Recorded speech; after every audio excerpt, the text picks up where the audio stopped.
see anything. I couldn't even hear anything. Like my body was just like shutting down just because of the pain. It's ridiculous. But anyway, the next game is against Violet here. It's against Violet on Ganol Wood. Unfortunately, I play. This game is from a Zotac. This is from the last Zotac, and he actually won this Zotac. Um, so I like to think if I would have beaten him that I would have won the Zotac, but I don't think that's true. So so get this queued up at 1 minute again. We'll do the same thing. 1 minute, my perspective. Yeah, so I'm gonna do dots again this game. I do a lot of different strategies against Orc. I just think other strategies besides dots take more skill in terms of that you have to make better decisions, and you have to get a little bit luckier with your timing and whatnot. Whereas when you play with dots, like the build, like when I play dots, the build order is completely solidified. Everything I do, I know exactly when I'm going to do it and how I'm going to do it. So I'm just more used to playing dots. So that's why I went dots against a pro. But most of the time against Orc, especially when it's a life fountain, even though I saw it was a life fountain, I still went dots. In retrospect, it probably would have been better if I would have done like Beastmaster Masked Hunts, or if I would have done like DH Beastmaster Masked Dryad, or even DH like Panda Bear, or something probably would have been better with the life fountain. If that was a mana fountain, I really think I would have had a better time this game, because with a mana fountain you can fill up. I mean, if your dots have, if you have like 8 dots with full mana, that's like unlimited cyclones. And even if he has like, most orcs will get like 3 maybe 4 walkers, and even if you have 3 maybe 4 walkers, that's only, I don't know how many disenchants exactly, but my guess is like 6 or 7 maybe. But I mean, plus he's going to want to spirit link his units or something. So I think maybe 2 disenchants per walker, maybe 3. But that's even if they're full mana. But if it's the mana fountain in the middle, you should be able to control it. So, because you have the dots, you can turn Fairy Fire on auto cast, and you do just a million damage.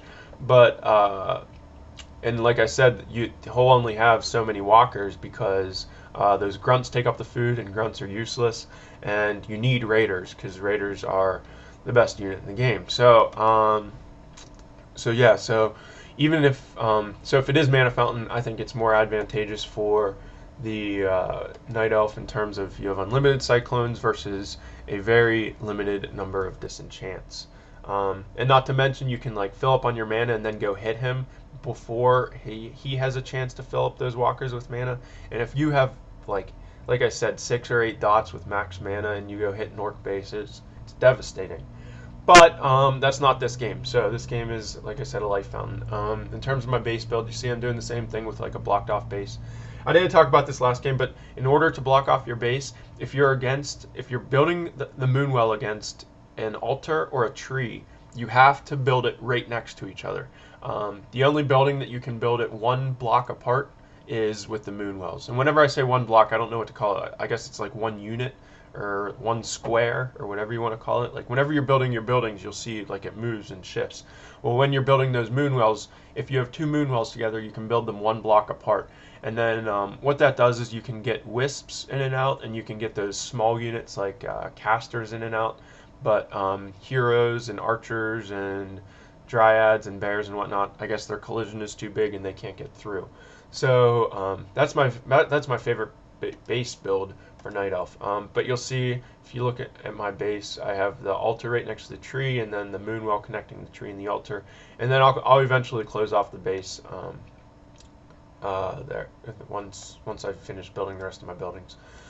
Now, some people might say like, oh, but what if the blade comes straight to your base and you can't block your wisps? Even if the Blade Master comes straight to your base, the most he has is like 3 Windwalks. And if you have a mana burn, and say you deto the first wisp he's attacking, then you mana burn him once, he's completely out of mana. Once the blade is out of mana, you can do whatever the hell you want. A lot of times, if Blade Master tries to come and harass me right at the start, usually only noobs do this, like, because but anyway, what ends up happening is if he comes to harass you right at the start and you're doing this blocked off base build, you can block in that Blade Master and block him in with your DH, and then just beat up on him until he's dead or until he has to TP. So, so this base, like I said, it's really good against Orc. Okay, sorry, that was a long introduction to this, but let's get this unpaused. It's 1 minute. My perspective. Fog of War off. I always watch replays with Fog of War off. It helps you just get to know the map and learn their creep patterns and whatnot. So unpause in 3, 2, 1. Unpause. Okay, once again, this Notewood is very well known as being an Orc dominant map, especially when it's a life fountain. If it's a life fountain, it's really hard for Night Elf to win. The reason being is you get that Blade Master, and you can creep like 3 shops before the Night Elf can even creep 1, and you'll get potentially 3 claws of +6. Now I know that doesn't happen very often, but you do get 3 items that are really good, and the claws, the circlet, and the gloves are all really good for a Blade Master, whereas and that it's only that ring of protection that kind of sucks. So in order to even the playing field a little bit, I always try and build my AOW next to one of those shops. Like if I get one of those 2 bottom right positions, then I'll build the AOW next to that shop. If I get the position that's in between us right now, then I'll build it next to the shop that's like at the closest to that position right there. So at least, I mean, worst case scenario, even though he does have a Blade Master, you'll get at least one of the shop items, which is good for you and bad for him. So, which is overall good. So, so you see my DH comes out. If you look at my base again, you'll see I built a Moonwell right next to the tree there to continue the blocking off process. And blocking off like that, it's not only for like base defense and whatnot. The biggest reason that you do it is so that he can't cancel your wins at tier 2. Because a lot of orcs, well, what good orcs do is they'll scout like he did, and he scouted me and he sees them blocking off my base, so they don't even bother to come hit at tier 2 because it's really just a waste of time for him.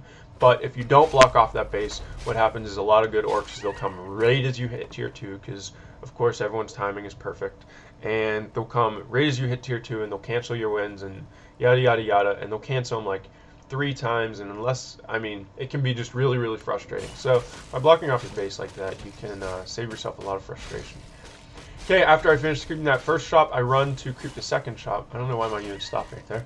I run to creep the second shop. Unfortunately, he's already there. You take a look at his items. He got 2 claws +6. I'm thinking to myself, oh, poopy cucky.